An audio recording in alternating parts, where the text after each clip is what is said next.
Om Jananim Sharadam Devim Ramakrishnam Jagadgurum Padapadme Tayo Shritva Pranamami Muhurmuhu.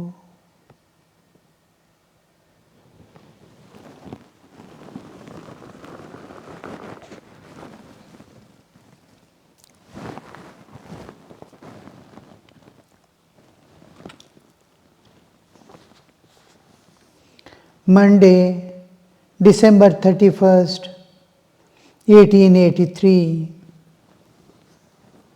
At 4 o'clock in the afternoon, the master was sitting in his room with M, Rakhal, Latu, Harish and other devotees. 4 o'clock in the afternoon.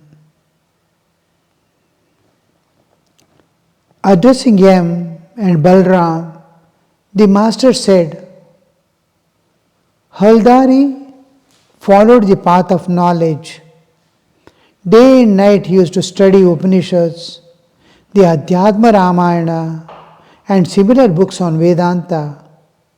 He would turn up his nose at the mention of the forms of God.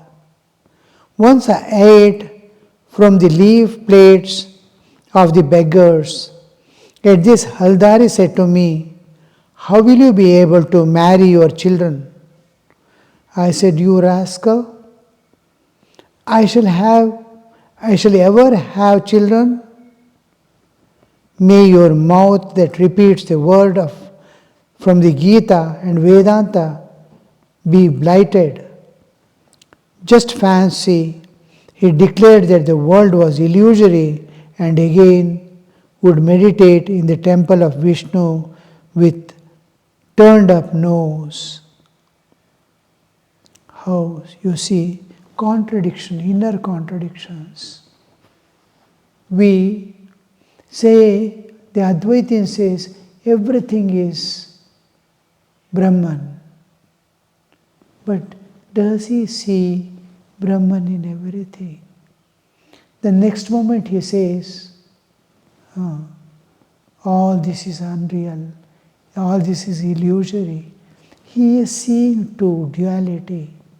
He is understanding, Brahman is at the understanding level, world is actual level. We cannot contradict actual with the knowledge of the virtual. That is virtual truth, this is actual truth. He is seeing the world and he is understanding that the God alone is real, this is unreal. So he is superimposing unreality or illusoriness on this, and that is not opened. There comes the contradiction. I am behaving in one way, saying in one way, and feeling in another way. My words are different, my actions are different, my feelings are different. For an onward looker, here he gets confused. If he is telling the whole world is illusory and unreal, and telling this, that you will be in the world as worldly person, where from that world came? If I say world is illusory, when I wake up from dream, when I know and say dream is unreal, a particular part of dream, can I keep as real? In dream I was going, I got some money or gold. Now after waking up, the whole dream is unreal. he thinks that he has got gold in the dream. He might get something here also. It's a good auspicious sign. Good woman. At least to that extent he sees it as real. Somebody else must have got the gold, then he would not bother. In dream he has got the gold and he tries to extend it, whether that can be brought into the waking state also. So this, a part of the dream I am taking as real and whole world I am looking as unreal, because that door is not opened. So Thakur is not liking that. In the evening, Balram and other devotees returned to Calcutta. The master remained in his room, absorbed in contemplation on the Divine Mother. After a while, the sweet music of the evening worship in the temples was heard. A little later, the nature itself, when the evening falls, when we were on the banks of Narmada, evenings are so precious and so much of joy it used to give, expand our awareness to limitless dimension.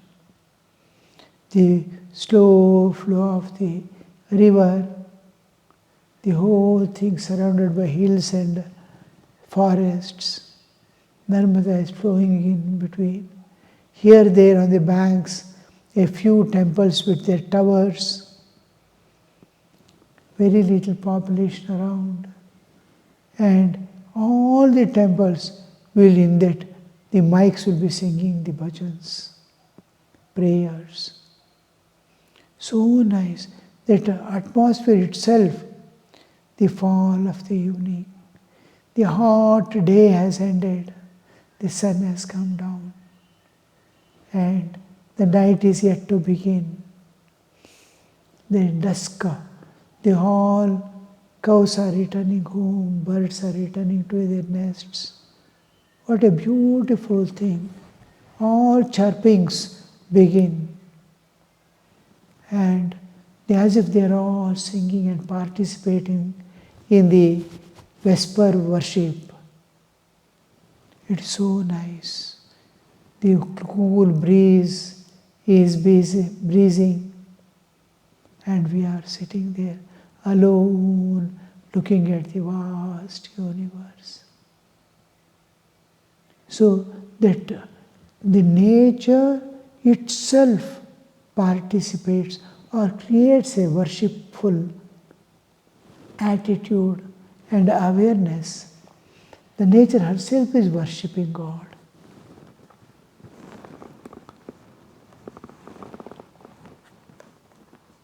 Evening worship in the temples was heard. A little later, the master began to talk to the Divine Mother in a tender voice that touched the heart of him, who is noting down now, who was seated on the floor. After repeating Hari Om, Hari Om, Om, the master said, Mother, don't make me unconscious with the knowledge of the Brahman. Mother, I don't want Brahmajnana. I want to be merry. I want to play. Again he said, Mother, I do not know the Vedanta. Mother, I don't even care to know the Vedas and the Vedanta. Remain far below. The Vedas said Vedanta remains so far below when thou art realized. O Divine Mother, then he said, O Krishna, I shall say to thee, eat my child, Take this, my child. O Krishna, I shall say to thee, my child, thou hast assumed this body for my sake. So, here we see the part of Divine Mother. The whole of Hinduism, the absolute existence in which the multifarious universes in millions appearing and disappearing in that absolute existence.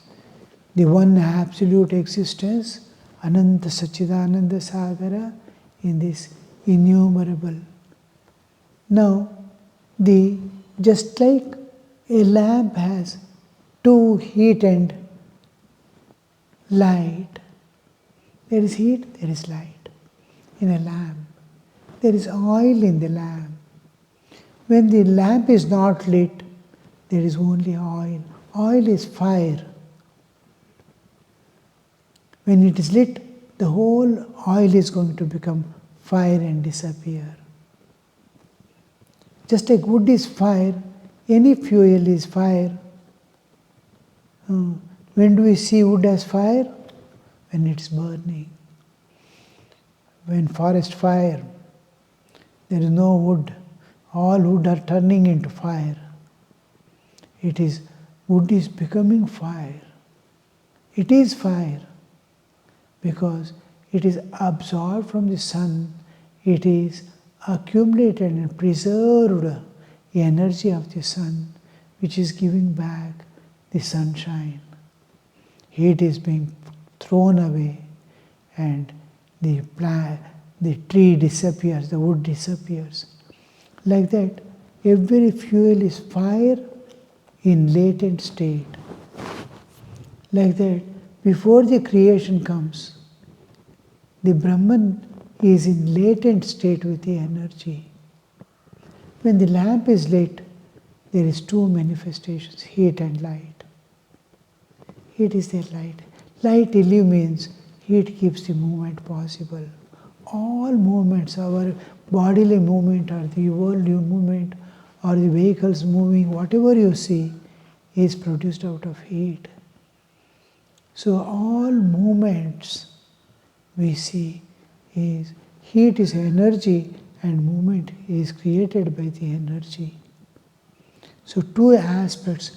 One is becoming constantly changing universe. Energy is becoming constantly and it is illuminated by the light. Like lamp, there is light and heat, burning lamp. In Brahman, there is two manifestations.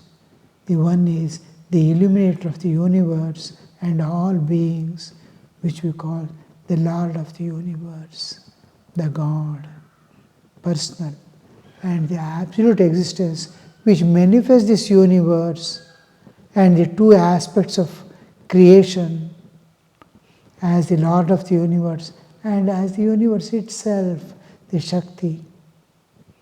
And these two aspects of one absolute existence, we call one, the illuminator, as God, and the same lamp has another aspect.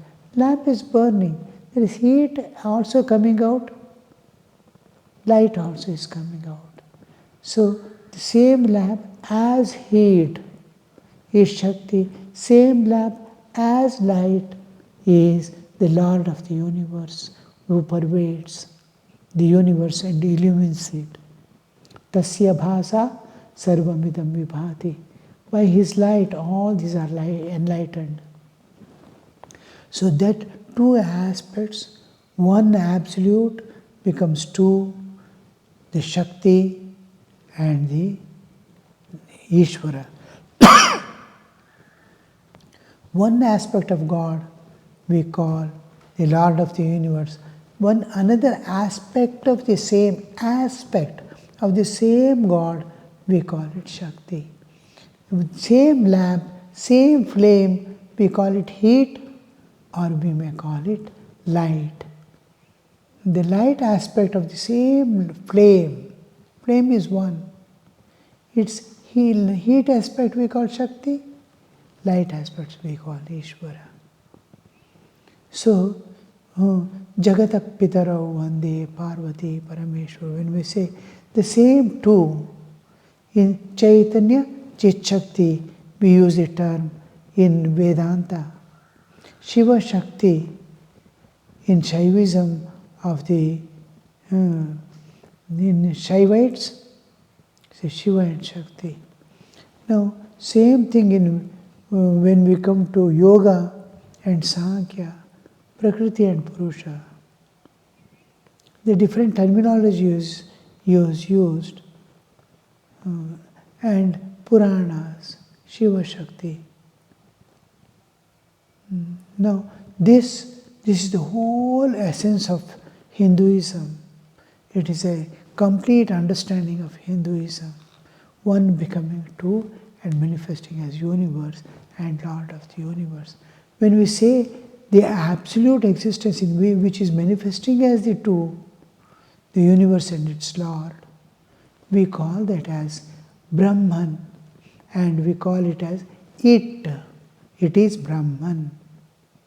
And as all-pervading and illuminator and governing the universe, we call it He, the Lord of the universe. And the power, Shakti, energy which has become matter, precipitated as a matter and universe, and pervading it as nature and governing, we call it She. Because universe, She has become universe, so we call it She. The same God, as absolute existence, we call it, as if it is neuter gender. And the Lord of the universe, who pervades the universe and illuminates all jivas and the universe, we call He. And it is like lamp is being called as it, and He and She. Say one and the same reality, but it is entirely different picture when we look upon the God as Mother. To look upon God as Sri Ramakrishna utilized this, to the intimacy with which and freedom with which you approach is different when it is looking upon God as Mother. So her response also will be equally in the same way. So as Mother, she takes care of the whole universe. This we see here. Sri Ramakrishna is telling,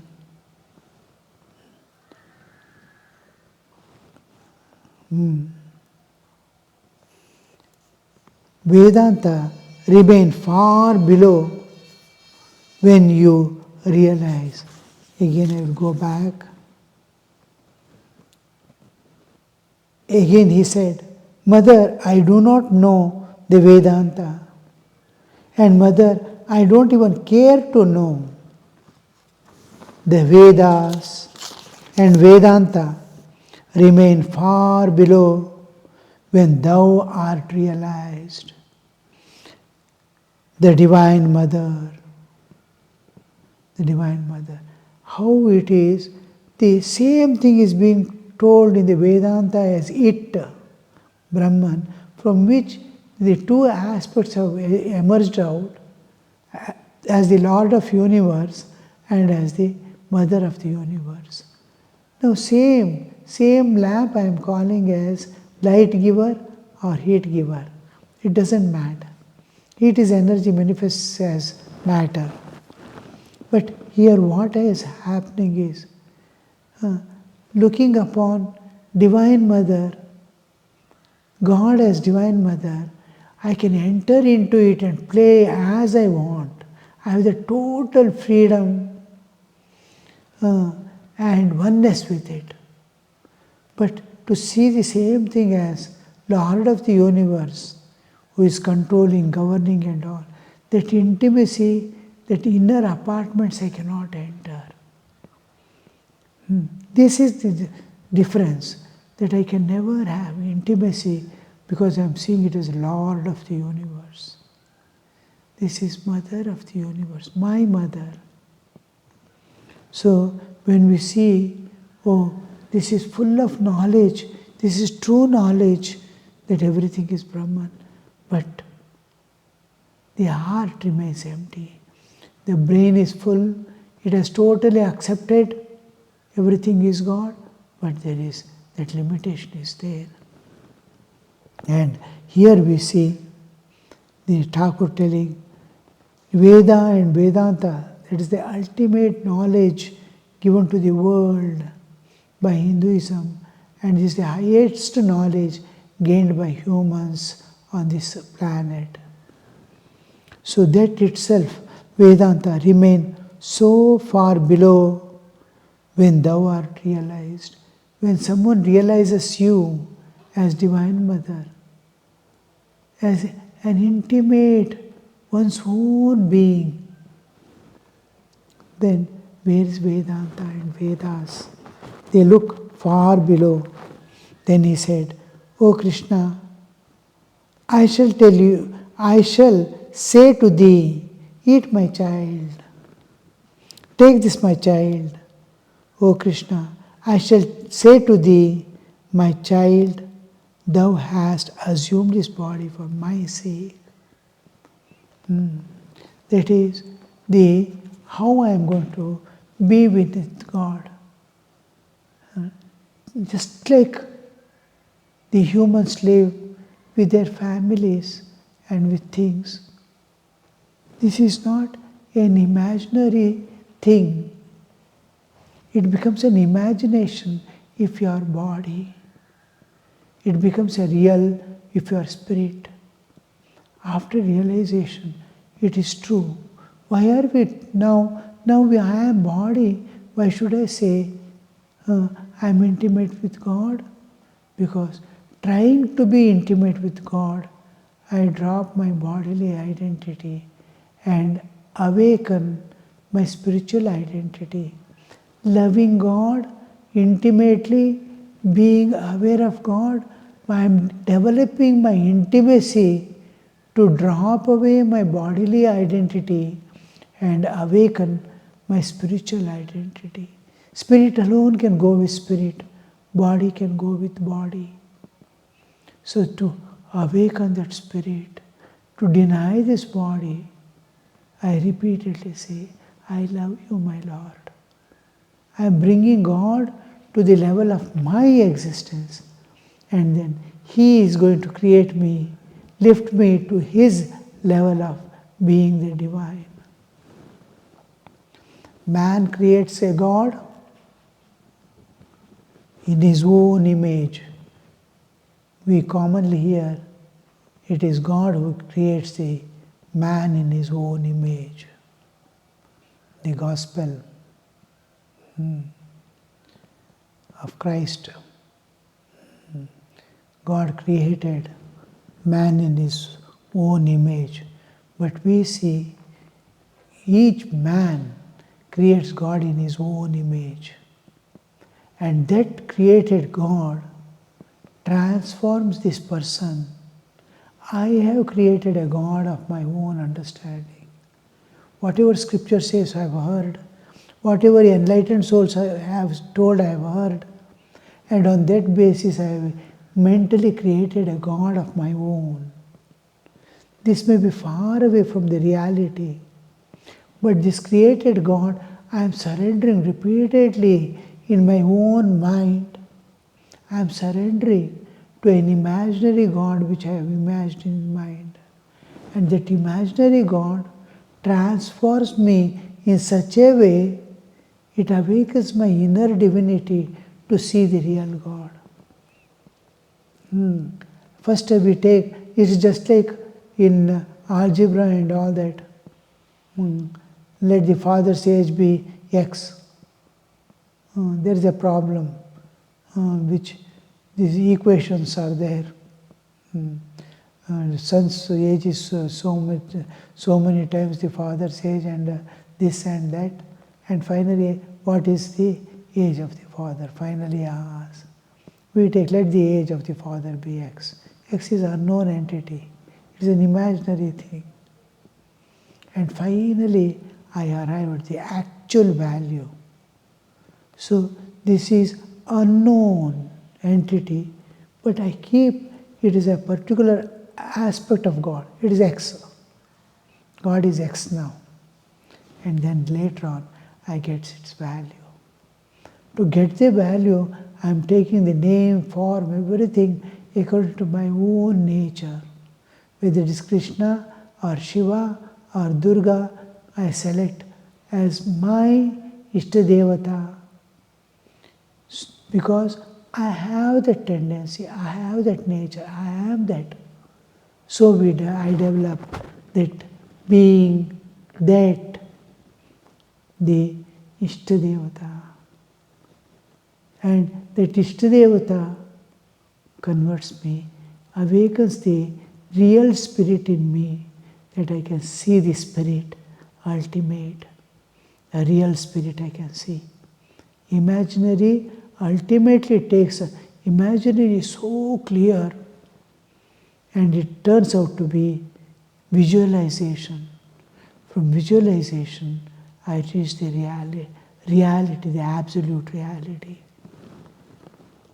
So that Sri Ramakrishna is telling, I will call you as my child, I will feed you, and all that is that it is actual for him. Enlightened soul, it is actual. For others, it is imaginary. The whole thing is, we in meditation, we begin with imagination. Never think this imagination is useless and false.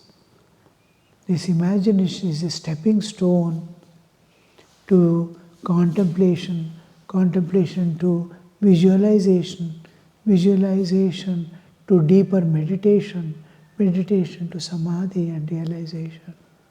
But we have to begin somewhere. We begin with imagination, because unknown and unknowable till then. Om Shanti Shanti Shanti Harihi Om Tat Sat Shri Ramakrishna Arpanamastu.